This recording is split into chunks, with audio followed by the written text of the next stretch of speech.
This week's video will explain how to remove the mirror on a 2010 to 2013 Mazda 3.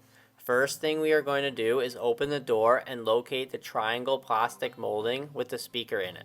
Using your hand on the edge closest to the window, apply pressure to release the upper clip. There is another clip located at the front edge which will be released using a plastic stick. The plastic stick is used to pry the molding without damaging any paint.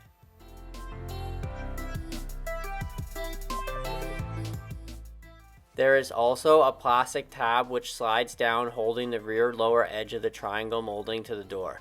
We will now need to disconnect the one speaker plug, pushing down the black tab and pulling the wiring apart.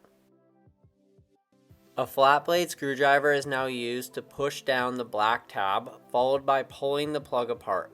The triangle molding can now be removed from the vehicle to access the mirror bolts and wiring.